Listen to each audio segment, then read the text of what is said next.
अस्सलाम वालेकुम। Welcome to my YouTube channel. हम चैप्टर नंबर 1 पढ़ रहे हैं फर्स्ट ईयर के नए सिलेबस के अकॉर्डिंगली, जिसमें हमारे पास लास्ट लेक्चर जो हमने पढ़ा है, पहला लेक्चर वो था SDLC, system development life cycle, कि किसी भी सिस्टम को डेवलप करने का लाइफ साइकिल क्या है, उसमें कौन कौन से काम परफॉर्म किए जाते हैं, कौन कौन से प्रोसेस है जो हम परफॉर्म करते हैं। उसमें सबसे पहला हमारे पास कल हमने स्टेप्स देखा था जिसका नाम था requirement gathering and requirement analysis भी इसको बोला जाता है। तो आज हम इसको डिस्कस करेंगे कि रिक्वायरमेंट गैदरिंग है क्या, बेसिकली इस फेज के अंदर हम क्या काम परफॉर्म करते हैं। तो चले लेक्चर स्टार्ट करते हैं। Requirement gathering is the first phase of system development life cycle. ये बेसिकली आपके सिस्टम को डेवलप करने का सबसे पहला फेज होता है। मीन्स के जब आप अपना सिस्टम डेवलप कर रहे हैं, उसमें सबसे पहला जो काम परफॉर्म करेंगे उसको हम बोलेंगे रिक्वायरमेंट को गैदर करना या रिक्वायरमेंट का एनालिसिस करना। अब इस फेज के अंदर बेसिकली करते हम क्या है, in this phase the software team talks to client or user to understand what kind of software is needed। Basically इसके अंदर हम क्लाइंट के साथ और लोगों के साथ कम्युनिकेट करते हैं इस चीज़ को समझने के लिए कि आपका सॉफ्टवेयर है क्या। मीन्स कि आप किस पर्पज़ के लिए सॉफ्टवेयर बनवाना चाह रहे हैं, उसका मकसद क्या है, क्यों बनवाना चाह रहे हैं, वो क्या काम परफॉर्म करेगा।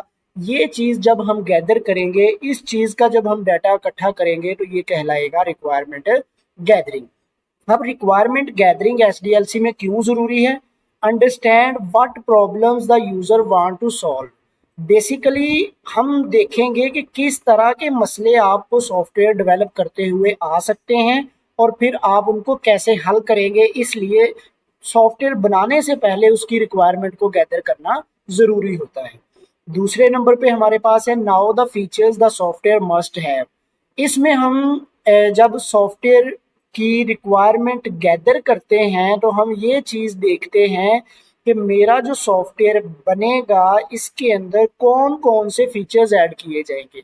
मीन्स अगर आसान लफ्ज़ों में हम एक सॉफ्टवेयर बनाने की कोशिश करें कि मैंने एक सॉफ्टवेयर बनाना है, तो हम उसमें देखेंगे क्या उसके अंदर कॉल का फीचर्स होगा, क्या उसमें ऑडियो कॉल का फीचर होगा, क्या उसमें वीडियो कॉल का फीचर्स होगा, क्या उसमें स्टेटस देखने का फीचर्स होगा। तो ये सारी चीज़ें हम जब रिक्वायरमेंट को गैदर करेंगे वहाँ पे इन चीज़ों का एनालिसिस करेंगे।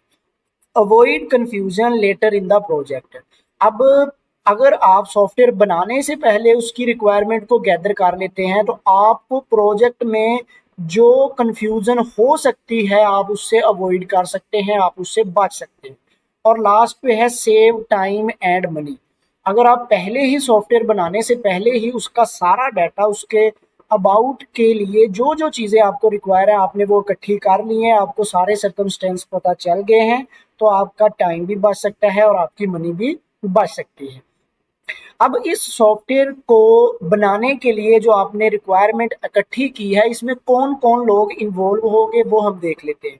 सबसे मेन चीज और पहले नंबर पे एक बंदा होता है जिसको बोला जाता है क्लाइंट। अब क्लाइंट कौन है? Explain what they need. Client वो बंदा है जो कोई सॉफ्टवेयर बनवा रहा है, जो उस सॉफ्टवेयर का मालिक कहलाए।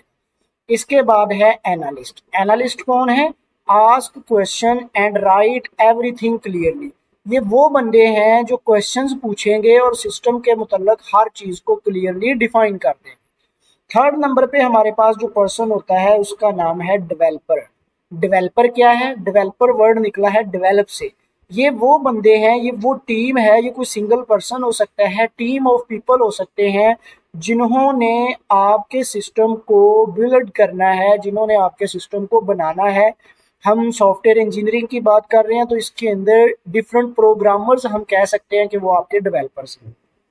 और लास्ट नंबर पे एक बंदा होता है जिसका नाम है टेस्टर। अब टेस्टर कौन है? बेसिकली ये वो बंदा है जिसने डेवलपर का लिखा हुआ कोड क्या करना है, टेस्ट करना है। और टेस्ट करके क्या करना है, उसने देखना है कि क्या ये कोड सही काम कर रहा है, यस है, या फिर इस कोड के अंदर कोई किसी किस्म का प्रॉब्लम्स क्रिएट हो रहा है। अगर तो मसला आएगा तो ये दोबारा फिर डेवलपर से रब्ता करेगा और उनको बताएगा कि यहाँ पे प्रॉब्लम्स आ रहे हैं, यहाँ पे एरर्स आ रहे हैं, आप इनको ठीक करें, आप इनको रिव्यू करें। नेक्स्ट हमारे पास पॉइंट आ जाता है what is collected in this step. अब आपने पहला काम करना है रिक्वायरमेंट को इकट्ठा करना। अब इस रिक्वायरमेंट के फीचर्स के अंदर या इस स्टेज के अंदर आप क्या क्या काम करने वाले हैं। What the software will do, आपका सॉफ्टवेयर क्या काम करेगा। मीन्स अभी मैंने एग्जांपल आपको दी कि आपके पास एक व्हाट्सअप है या कोई भी चीज़ है, क्या वो कॉल कर रही है या नहीं करेगी, क्या इसके अंदर ये फीचर्स रखा जाएगा, इस चीज़ के मुतल्लिक हम डाटा इकट्ठा करेंगे।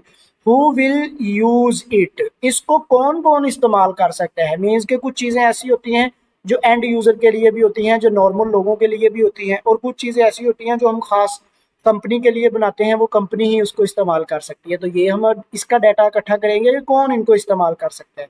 व्हाट फीचर्स आर इम्पोर्टेंट, इसमें कौन कौन से फीचर्स इम्पोर्टेंट होंगे, कौन से फीचर्स अनइम्पोर्टेंट है जिनको ना भी काम परफॉर्म किया जाए तो हमारा सॉफ्टवेयर सही चलेगा।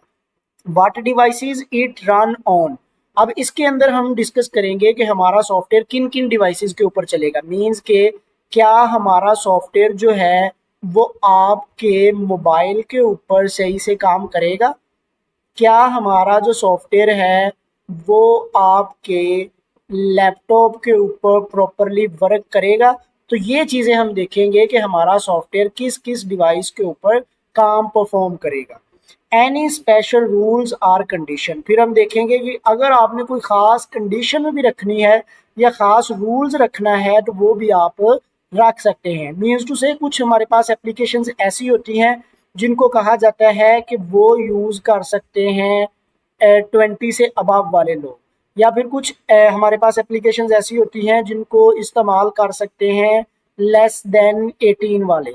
मीन्स के अगर कोई किड्स हमने एप्लीकेशंस बनाई है या हमने कोई ऐसा सॉफ्टवेयर बनाया है जो बच्चों के लिए बना रखा है, तो उसके लिए हम कंडीशन रखते हैं कि वो सिर्फ और सिर्फ वो लोग इस्तेमाल करें जिनकी एज 18 से कम है।